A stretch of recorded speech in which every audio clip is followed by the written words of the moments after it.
একটু পর্যন্ত যেতে পারবো।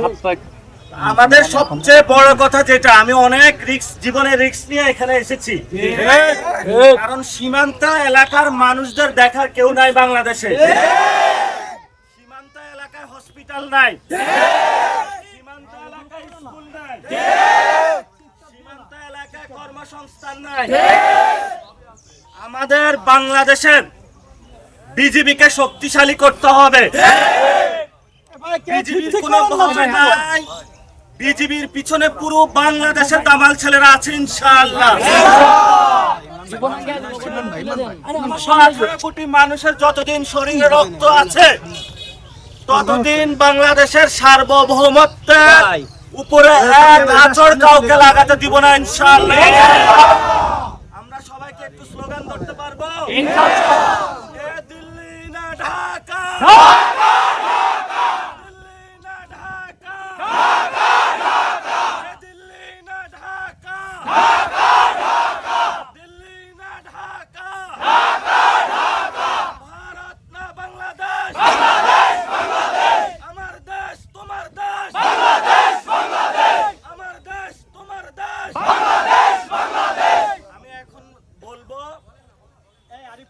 বাংলাদেশের জনগণ সীমান্ত হত্যা রুখে দিন, ঠিক আছে? সীমান্ত হত্যা রুখে দিন। বাংলাদেশের জনগণ চলবে না, চলবে না, পুশিং চলবে না, চলবে না, চলবে না, চলবে না, চলবে না, পুশিং চলবে না, পুশিং চলবে না, চলবে না, চলবে না, চলবে না, চলবে না, পুশিং চলবে না, পুশিং চলবে না, চলবে না, চলবে না। আপনারা যারা সীমান্তে থাকেন,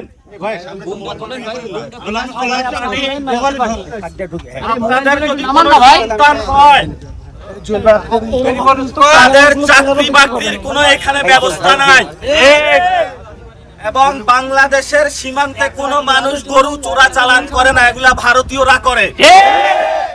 যারা বাংলাদেশে মানুষকে এই ধরনের অপবাদ দিতে চায়, ওরা ভারতীয় বয়ান দিচ্ছে আমাদেরকে। স্বরাষ্ট্রমন্ত্রী বলেছিলেন যে বাংলাদেশের এখানে নাকি অনেকে অবৈধ ব্যবসার সাথে জড়িত, এই জন্য হলো তাদেরকে হত্যা করলে কিলিং হবে না। আমরা বলবো স্বরাষ্ট্রমন্ত্রী যে বক্তব্যটা দিয়েছেন, এই বক্তব্যটা হলো সর্বমিথ্যা একটা বক্তব্য। আমাদের কোনো বাংলাদেশি নাগরিক যদি কেউ অপরাধ করেও থাকে, তাকে খুন বা হত্যা করার কোনো আন্তর্জাতিক কোনো আইনের মধ্যে পড়ে না। তাকে গ্রেফতার করা হবে, পুলিশে দেওয়া হবে, থানায় যাবে, বিচারালয়ে যাবে, সে কি অপরাধী নাকি নিরপরাধী তারপরে হলো তার বিচার হবে। আপনি বিচার ছাড়াই যখন বাংলাদেশিদেরকে সীমান্তে ধরে ধরে হত্যা করেন, তাহলে সার্বভৌমত্ব বলে আছে যে কিছু, এটা বাংলাদেশের মানুষ আর আপনাদের ফাঁকা বুলি এখন আর বিশ্বাস করে না। এই জন্য আমরা বলবো, আমরা যারা বাংলাদেশের মানুষ আছি, রক্ত দিয়ে হলেও বাংলাদেশের সীমান্ত রক্ষা করবো। সবাই রাজি আছি? 71-এ আমরা যুদ্ধ করেছিলাম, বাংলাদেশ স্বাধীন করেছিলাম, 90-এ আন্দোলন করেছিলাম, 24-এ আন্দোলন করেছিলাম, একটাই উদ্দেশ্য, বাংলাদেশকে রক্ষা করার জন্য। সীমান্ত আপনারা যারা আছেন, আমাদের কোনো দল নাই এখানে, কে এনসিপি, কে বিএনপি, কে জামাত, এটা দেখার প্রয়োজন নাই। আমাদের একটাই দল, সেটা হলো আমরা সবাই মিলে দল মত নির্বিশেষে বাংলাদেশের সীমান্তকে রক্ষা করতে হবে। সীমান্তে কোনো ভারতীয় পুশিং চলবে না, বিজিবিকে শক্তিশালী করতে হবে, এবং সীমান্তে কোনো হত্যাকাণ্ড চলবে না। আমরা সরকারকে অনুরোধ করব, সীমান্তে যতগুলা খুন হয়েছে ভারত সরকার করেছে, খুনি সন্ত্রাসী বাহিনী বিএসএফ করেছে, সরকারকে বলবো আন্তর্জাতিক আদালতে যাওয়ার জন্য।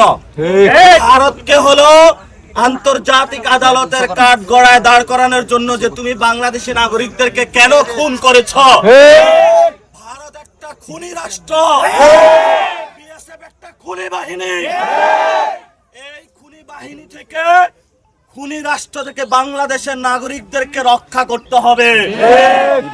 এই জন্য আমাদের বাংলাদেশের সেনাবাহিনী রয়েছে, বিজিবি রয়েছে, ভালো পুলিশ কথা বলেন, তাদেরকে আমাদের শক্তিশালী করতে হবে। আপনি বিজিবির হাতে হলো খেলনা পিস্তল ধরায় দিবেন আর বলবেন সীমান্ত রক্ষা করব, এইসব চলবে না। বড় বড় অস্ত্র দিতে হবে আমাদের বিজিবি ভাইদেরকে, ভালো ভালো পেট্রোলিং কার দিতে হবে, তাদের বেতন বাড়াইতে হবে। সারা রাত মশার কামড় খায়া তারা পেট্রোলিং করে, বেতন পায় 10 টাকা। দিয়ে হলো বিজিবি ভাইরা হলো শক্তিশালী হবে না। আপনাদের পিলখানা হত্যাকাণ্ডের কথা মনে আছে?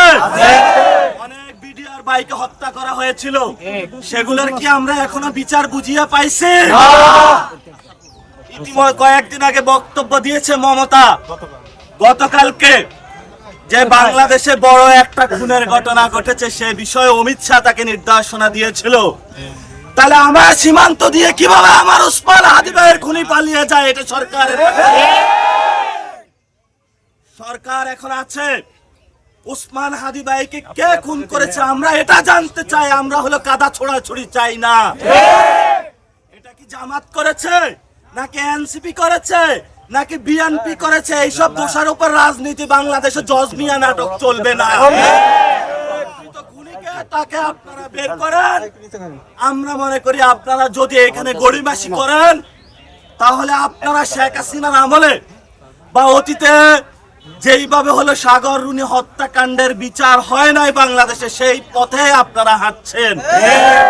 আমরা বাংলাদেশের জনগণ যদি জীবিত থাকি, আমরা কি সবাই ওসমান হাদি ভাইয়ের বিচার করে বাংলাদেশ হত্যাকাণ্ডের বিচার বুঝিয়ে পাবো? ইনশাআল্লাহ।